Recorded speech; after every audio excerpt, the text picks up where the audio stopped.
A paz do Senhor, pessoal. Você já se sentiu perdido dentro da igreja? Hoje nós vamos falar um pouco sobre isso. Muitas das vezes a gente se sente perdido porque a gente perde o foco. Se a gente está caminhando na direção certa, muitas das vezes o inimigo vai lançar dúvidas na nossa vida. O inimigo ele lança pratos, o inimigo vai lançar distrações que vai fazer a gente perder o foco. Ou seja, aquele anseio, aquela vontade de continuar prosseguindo. Simplesmente vai e começa a bater aquele desânimo. Então, a partir desse momento, cria-se uma rotina. Você vai para o culto, você volta do mesmo jeito. Você vai para a igreja, parece que Deus não fala com você. Você vai para a igreja, parece que a sua vida não muda, nada acontece. Então, pessoas assim são pessoas perdidas na igreja. São pessoas que não sabem por que estão ali. São pessoas que passam diversas coisas na mente. Por que eu estou aqui na igreja? Qual será que é o meu propósito? É porque Deus ele me trouxe para existir. Quem nunca se fez essa pergunta? Deus ele é tão bom e tão misericordioso que nós estamos hoje aqui. Porque com certeza você que está me ouvindo já deve ter pedido a morte. E Deus, a misericórdia dele é tão grande que se não fosse a graça dele, nós nem estaríamos aqui. Então, um ponto-chave que nós precisamos entender é como que a gente passa a se sentir perdido. Primeiro, como eu tinha dito para vocês, o inimigo ele vai lançar setas, seja de distrações, seja que vai fazer você se afastar da presença de Deus. Não vai ser do dia para a noite, não. E não, da mesma forma não vai ser da noite pro dia. Ninguém se afasta do dia pra noite. Mas a pessoa vai saindo, vai olhando ali, vai olhando lá. E simplesmente vai perdendo a força, tendo os desânimos.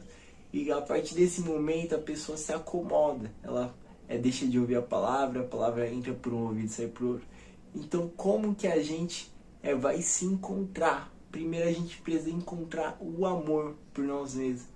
Saber que Deus ele nos ama em primeiro lugar. Porque que a gente vai para a igreja. Porque se não fosse a graça de Deus, se não fosse o amor dele, a gente não teria nem esse privilégio de poder buscar a ele, né? Ele se entregou por nós para nos salvar.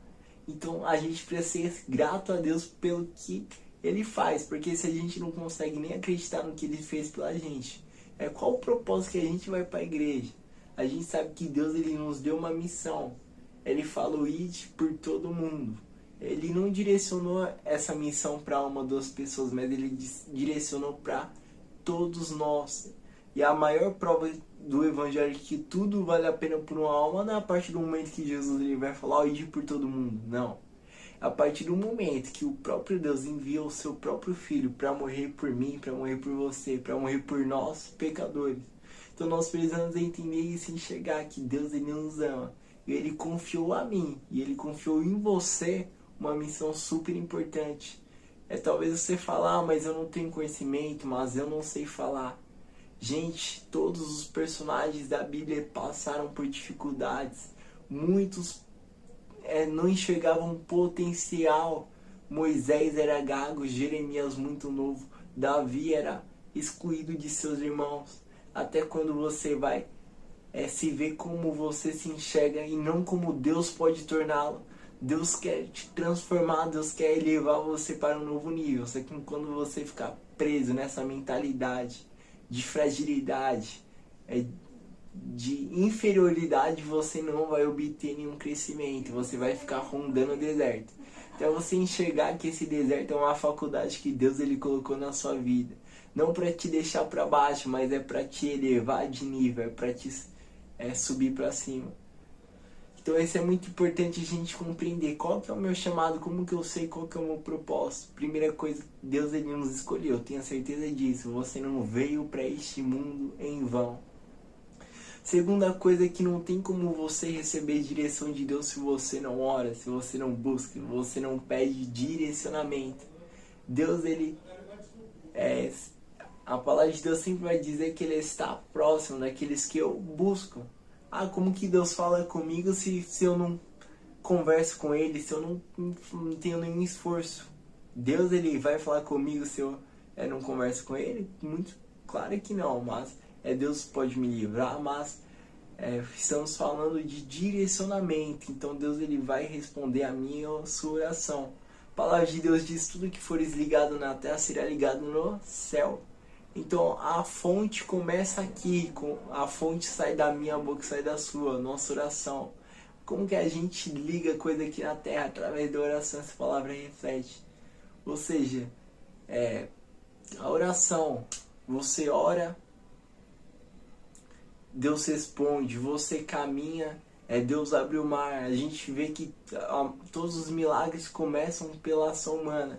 A mulher do fluxo de sangue teve que sair, teve que vender todos os seus bens, quebrar a cara com médicos para ir até Jesus. Ou seja, ela procurou Jesus.